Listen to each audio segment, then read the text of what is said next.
Assalamualaikum warahmatullahi wabarakatuh. Bismillahirrahmanirrahim. Alhamdulillahi rabbil alamin.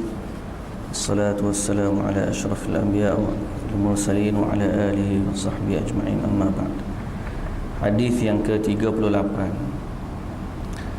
An Abi Hurairah radhiyallahu anhu qala قال رسول الله صلى الله عليه وسلم إن الله تعالى قال من عادى لي وليا فقد آذنته بالحرب وما تقرب إلي عبدي بشيء أحب إلي مما افترضته عليه ولا يزال عبدي يتقرب إلي بالنوافل حتى أحبه فإذا أحببته كنت سمعه الذي يسمع به وبصره الذي يبصر به ويده التي يبطش بها ورجله التي يمشي بها ولئن سألني لأعطينه ولئن استعاذني لأعيذنه رواه البخاري.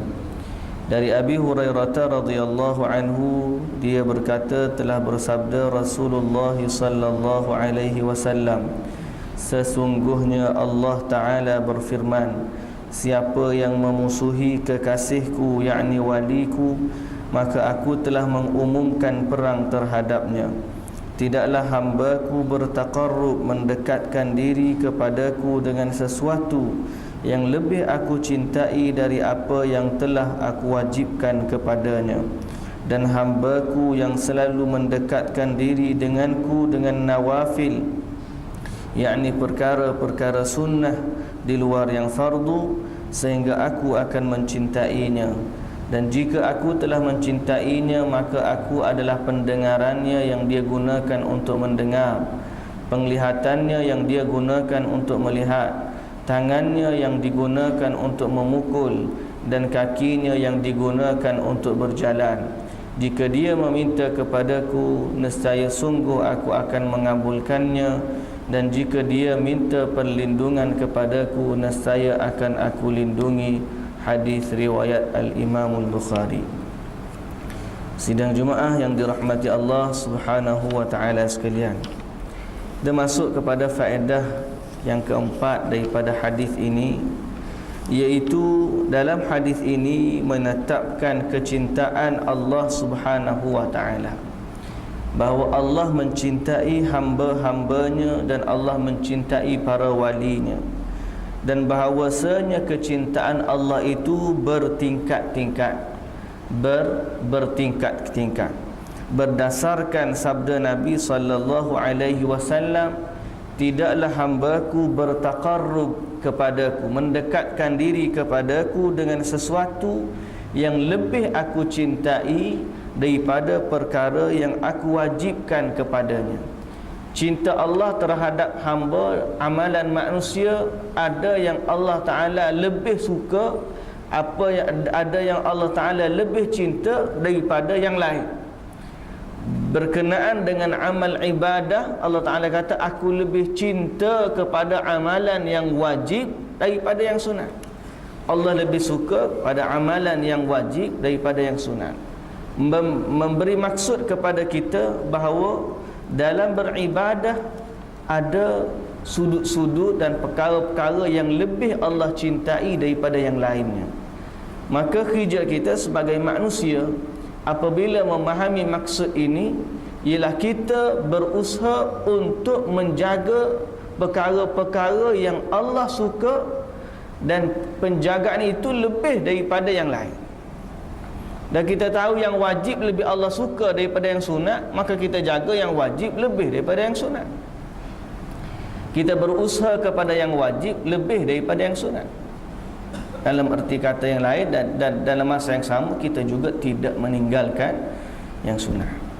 Baik, faedah yang kelima, bahawa amal salih. Hadis ini memberi faedah bahawa amal salih merupakan sarana untuk mendekatkan diri kepada Allah Subhanahu wa taala. Manusia akan dengan sendirinya merasakan hal ini.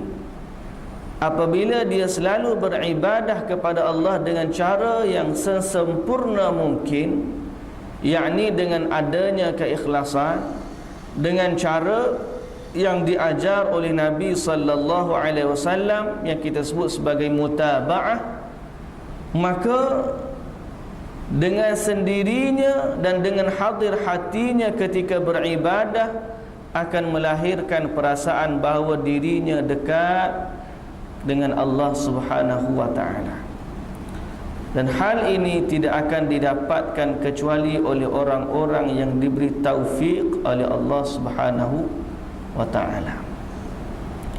Manusia akan rasa bahawa dia dekat dengan Allah apabila dia banyak beribadah, dan apabila dia beribadah dengan cara yang benar, mereka akan merasakan kemanisan, kelazatan, dan merasakan bahawa mereka dekat dengan Allah Subhanahu wa taala. Inilah orang-orang yang diberi taufik. Macam mana kita nak rasa, tak ada ubat yang boleh kita ambil untuk kita merasakan kenikmatan itu, melainkan dia adalah taufik dari Allah Subhanahu wa taala. Caranya banyak beribadah kepada Allah, baru kita rasa kedekatan kita dengan Allah, hubungan kita dengan Allah Subhanahu wa taala tu dekat. Rasa tenang hati, rasa bahagia, rasa dilindungi, berasa dekat dengan Allah Subhanahu wa taala. Jadi tak ada cara melainkan dengan memperbanyakkan ibadah. Kalau ada manusia yang kata dia ni dekat dengan Allah tapi ibadatnya tak ada, maka dia sebenarnya lebih dekat kepada syaitan daripada Allah Subhanahu wa taala. Dia kata aku ni hebat, ada power, dia kata. Baca sikit orang segar terus. Tak. Sekali tunjuk orang rebah. Sekali tapau orang muntah hijau. Tak. Pasal apa? Dekat dengan Allah. Kalau kita tengok amal ibadat dia tak ada, jawapannya bukan dengan Allah yang dia dekat, tapi dengan jin atau syaitan. Sebab Allah Ta'ala sebut dalam hadis ni, Allah dekat, wa ma taqarraba ilayya 'abdi ahabbu ilayya mimma aftaradtuhu alayhi. Allah suka bila hamba itu dekat dengan dia melalui ibadah kepada Allah. Baik, sebab betapa banyak manusia yang melakukan salat, sedekah dan puasa, akan tetapi mereka tidak merasakan kedekatan kepadanya. Perasaan dekatnya hamba kepada Allah dengan Allah akan membekas kepada perjalanan dan cara hidup. Ada juga manusia yang banyak salat dia, banyak puasanya, banyak ibadahnya, tiba-tiba dia rasa tak dekat dengan Allah. Maka jawapannya tidak lain dan tidak bukan bahawa kesempurnaan amalan itu tidak ada pada dia. Cara nak dekat mesti tengok cara ibadat yang sempurna, dengan ikhlas, dengan cara yang betul, dengan hadirnya hati, insya-Allah Allah akan mencintai kita. Kalau kita kata orang lain ni mencari apa? Mencari cinta, usaha macam-macam cari cinta. Tambah-tambah pula bulan Februari ni, Allahu Akbar, bulan perayaan Kristian, menyanjung, mengagungkan simbol cinta, iaitu Padri Saint Valentine. Saint Valentine ni seorang padri Kristian. Padri ni dia tak boleh berkahwin, dia tak boleh bercinta, nama dia padri. Kalau kita ustaz ni bukan setakat tak boleh berkahwin, kahwin lebih pula dia. Tu ustaz. Alhamdulillah kita ni Islam, dia dengan pakat jadi ustaz belaka. Kalau padri dah tak boleh kahwin dia. Sama dengan rahib perempuan tu tak boleh kahwin. Sami pun gitu juga. Tak, Sami Buddha ke, Sami Hindu ke, dia tak boleh kahwin. Jadi ada padri ni, dia bercinta dengan seorang anak raja, kata silap, anak raja ke siapa. Tak, padri. Nama dia Saint Valentino. Akhir sekali dia ditangkap disebabkan kesalahan dia bercinta dengan anak raja. Dan dia dibunuh, dihukum bunuh disebabkan kesalahan dia, dan dia dihukum bunuh pada tanggal 14 Februari. Jadi orang Kristian menyambut sebagai simbol cinta, menyambut kematian dia, mengingati kematian dia sebagai simbol cinta. Yang sebenarnya ialah mengingati, mengagungkan kematian seorang padri Kristian yang namanya Saint Valentino. Hari ini dia pun sambut dengan sambutan Hari Valentine. Anak-anak muda kita pun terjebak sama, hantar bunga ros, hantar gotu, hantar gani, yang sebenarnya menyemarakkan lagi benih-benih syaitan yang ada dalam diri mereka. Jadi mereka berlumba-lumba mencari cinta. Ada kata 30 hari mencari cinta, ada kata 2 bulan mencari cinta, ada setahun mencari cinta, ada cari tak jumpa-jumpa. Tapi cinta yang sepatutnya dan sewajibnya yang kita cari ialah cinta Allah Subhanahu wa taala. Nak rasa macam mana? Ada orang yang solat tak rasa cinta Allah, ada orang yang puasa tak rasa cinta Allah, orang yang bersedekah tak rasa cinta Allah. Maka yang kita perlu kita buat ialah memperbaiki hati dan juga memperbaiki amalan. Memperbaiki hati dalam soal niat, ikhlas kepada Allah, dan menghadirkan hati waktu kita beribadah kepada Allah.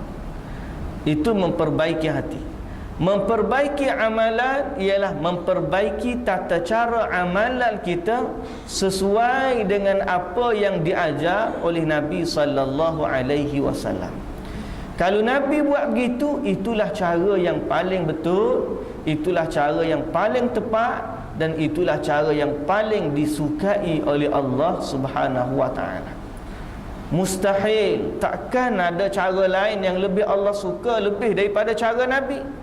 Sedangkan Nabi adalah penerima wahyu dari Allah Subhanahu wa taala. Nabi adalah penerima wahyu dari Allah Subhanahu wa taala. Jadi bila disebut sesuatu tata cara ibadah dari Nabi sallallahu alaihi wasallam, maka kita kena yakinlah bahawa itulah cara yang paling disukai oleh Allah Subhanahu wa taala. Tak ada cara lain melainkan cara Nabi yang paling disukai, yang paling diterima, yang paling besar pahala dia di sisi Allah Subhanahu wa taala. Jadi siapa yang nak mendapatkan cinta Allah, baiki dua benda. Baiki hati, soal ikhlas dan juga hadirnya hati dalam ibadah. Dan yang kedua, baiki tata cara atau cara dia melaksanakan ibadah biar sama dengan ibadat Nabi sallallahu alaihi wasallam.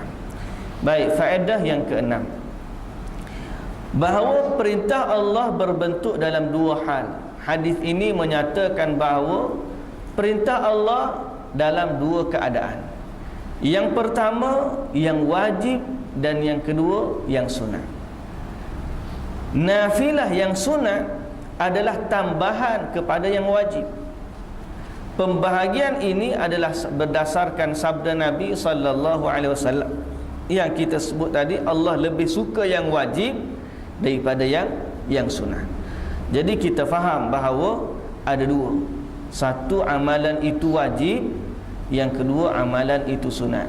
Ini adalah hukum berkaitan dengan melaksanakan. Perintah untuk buat. Ada juga perintah untuk tinggal yang dipanggil larangan. Yang perintah untuk buat dipanggil suruhan.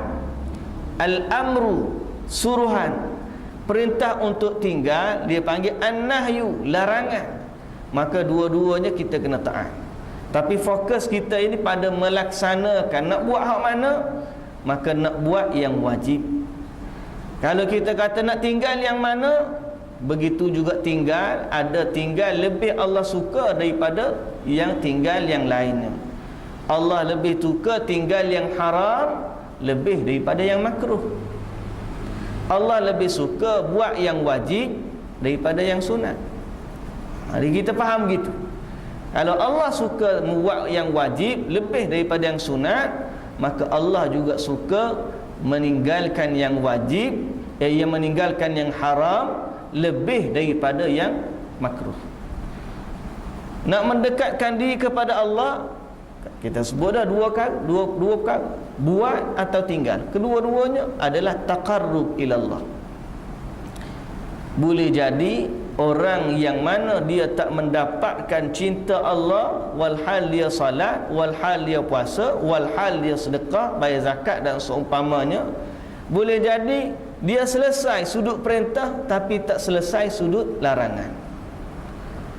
Sebab kedua-duanya faktor besar dalam mendekatkan diri kepada Allah. Selesai sudut salat, selesai sudut sedekah, selesai sudut puasa, sedekah, selesai. Tapi sudut yang Allah larang tak tinggal. Dalam masa yang dia salat, dia juga mengumpat. Dalam masa dia bersedekah, dia juga makan riba. Macam mana kita nak rasa keindahan, kemanisan cinta kepada Allah sedangkan kita tidak menjaga diri kita pada sudut larangan Allah? Maka dua-dua adalah penting. Dua-dua adalah penting. Sebab tu cek diri kita, muhasabah diri kita. Boleh jadi ada benda yang kita tak clear. Sebab tu sidang Jumaat yang dirahmati Allah, berkaitan dengan amal ibadah kita yang khususnya lidah ni, kita kena ingat bahawa lidah ni ataupun Allah menjadikan dalam mulut kita ni ada air liur kita. Air liur kita, yang mana air liur ni sentiasa kita telan. Kita cakap pun kita telan, kita tengok pun kita telan, kita dengar pun kita telan. Nah, kita tengah cakap telan air liur. Tengok je, kadang-kadang tengok tu telan air liur juga. Kalau tengok makanan tak apa, telan air liur. Tengok orang berjalan, telan juga air liur. Naya. Ataupun dengar orang sambang, telan juga air liur. Allah jadikan air ni satu makhluk, molekul yang dia berubah dan boleh membawa sifat. Orang nak berubat, dia sebut air. Dan kajian di Jepun tu kata telah tengok molekul air tu berubah bila dibacakan ayat-ayat Al-Quran. Air tu berubah. Begitulah juga sifat kita. Kita tak sedar. Sebenarnya orang mengumpat ni, bila dia mengumpat, air liur dia tu dia bertindak balas. Lepas tu dia telan. Sifat hal dia mengumpat tu lama-lama akan masuk dalam diri dia. Dia cerita benda buruk, cerita orang tu, cerita bab orang tu. Akhir-akhir esok dia sendiri akan kena penyakit tersebut. Berapa banyak orang yang kita lihat dia terfitnah dengan sifat yang selalu dia umpat. Dia terfitnah dengan sifat yang selalu dia umpat. Boleh jadi zaman sekolah dia dulu, cikgu dia masuk kelas, dia tergagak-gagak cikgu dia zaman-zaman dulu. Dia pun duk mengajuk cikgu dia. Akhir-akhir dia sendiri jadi gitu. Ada orang duk mengumpat kawan tu, mengumpat sedap yang mengumpat. Dia sebenarnya sedang menelan racun daripada umpatan dia. Dia mengumpat, dia telan air liur dia, maka lama-kelamaan sifat itu akan ada dalam diri dia. Sebab tu boleh jadi kita tak rasa kemanisan ibadah kepada Allah disebabkan perkara-perkara yang kecil begini yang kita tak sedar kita sedang tanam dia dalam diri kita. Sebab tu jagalah perintah Allah dan jagalah larangan Allah, barulah kita dapat mendapatkan kemanisan ibadah dan rasa dekat dengan Allah Subhanahu wa taala. Baik, faedah yang ketujuh. Keutamaan amal bertingkat-tingkat. Jika dilihat dari segi jenisnya, sebagaimana bertingkat-tingkat, bertahap-tahap pula dari segi macamnya. Dari segi jenis, yang wajib lebih dicintai oleh Allah daripada yang sunat. Ada secara umumnya begitu.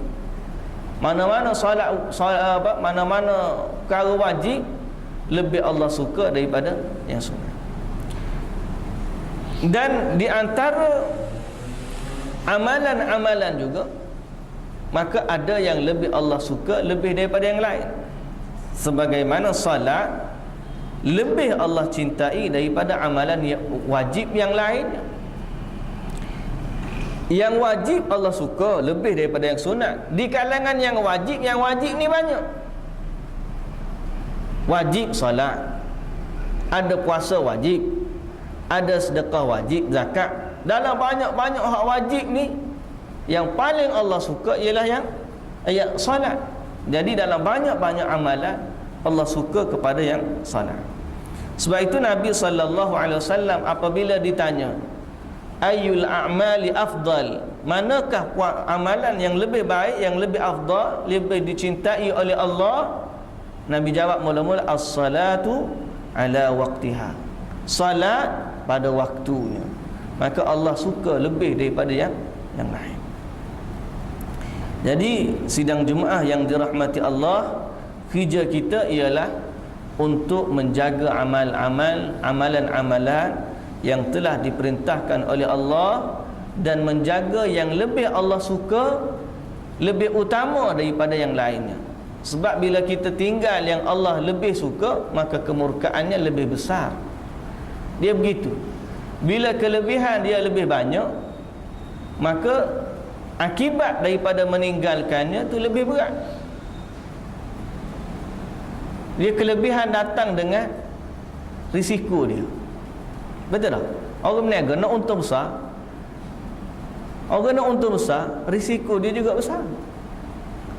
Kalau dia tanam modal besar, untung besar, tapi kalau sekali rugi, besar juga. Dalam amal ibadah, satu pahala yang besar ni, kelebihan, maksud Allah lebih suka. Tapi kalau manusia tinggalkan perkara yang Allah lebih suka, maka dosa dia juga lebih besar.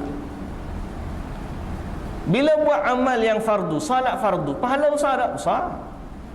Tapi kalau dia tinggal salat fardu yang Allah paling suka ni, maka dosa dia juga besar. Orang yang hafal Quran, besar tak fadilah dia? Besar. Tapi kalau orang yang lupa hafalan Quran, Allahu Akbar, minta berlindung dengan Allah Subhanahu Wa Taala. Minta Allah Subhanahu Wa Taala bagi hidayah dan petunjuk kepada kita semua. Maka kesalahan dia juga besar. Dan begitulah seumpamanya, bila mana amalan itu lebih disukai oleh Allah, dilakukan, maka lebih dekat kepada Allah. Bila ditinggalkan, maka besarlah kesalahan dia, dan cepat-cepatlah kita bertaubat kepada Allah Subhanahu Wa Taala. Baik, sidang Jumaat yang dirahmati Allah, faedah yang seterusnya. Faedah yang seterusnya ialah dalam hadis ini terdapat motivasi untuk memperbanyakkan amalan sunnah. Amalan sunnah. Sebab Nabi SAW kata, tidaklah hamba itu melakukan apa yang sunat, an-nawafil, sehingga Allah menyukainya. Jadi berdasarkan, sehingga Allah mencintainya. Berdasarkan hadis ini, selain daripada yang wajib, terdapat galakan untuk melaksanakan perkara-perkara yang sunat, dan memperbanyakkan perkara yang sunat. Faedah yang ke-9, memperbanyakkan perkara yang sunat akan mendatangkan, sebab cinta Allah mendatangkan kecintaan kepada Allah Subhanahu Wa Ta'ala. Jadi cara, kalau kita rasa dengan yang wajib kita tu tak sempurna lagi,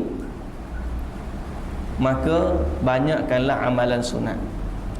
Sebab amalan sunat ni mencukupkan apa yang kurang pada amalan yang wajib, dan dia mendatangkan kecintaan Allah sekiranya yang wajib itu tidak sempurna. Yang wajib tu kita buat dah, tapi tak sempurna, boleh jadi tak mendatangkan cinta Allah.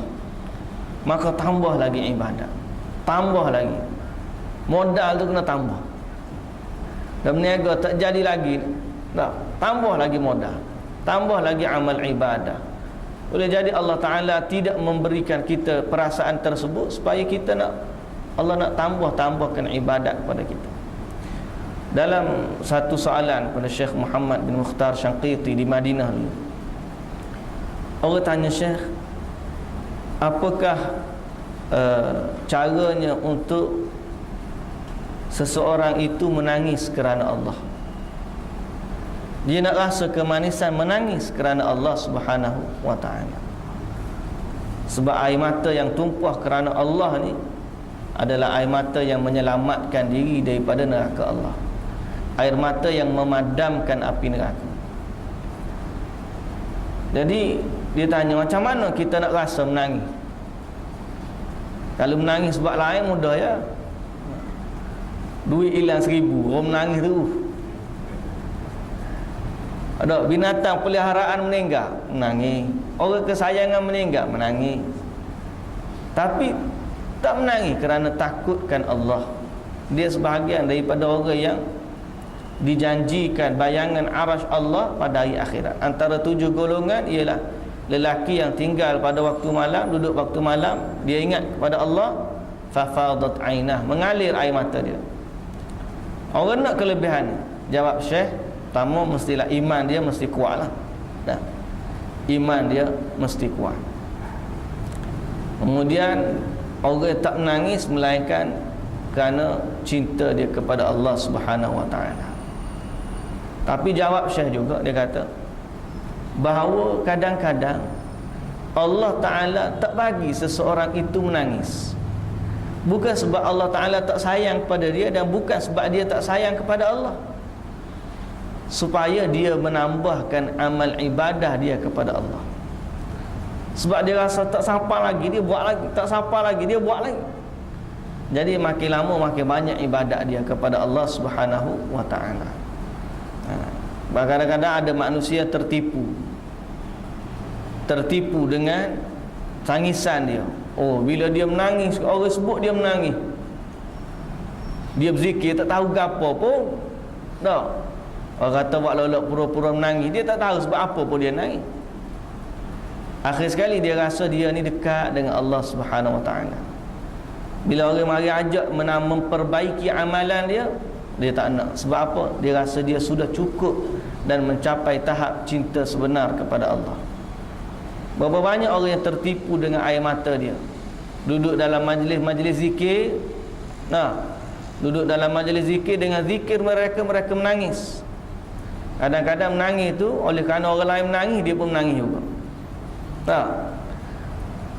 Lepas tu bila datang buat hukum hakam, fiqh dan sebagainya, orang ajak nak memperbaiki amal ibadah, mendekatkan diri kepada sunnah, dia rasa dia tak perlu dah, sebab dia sudah dekat dengan Allah Subhanahu wa ta'ala.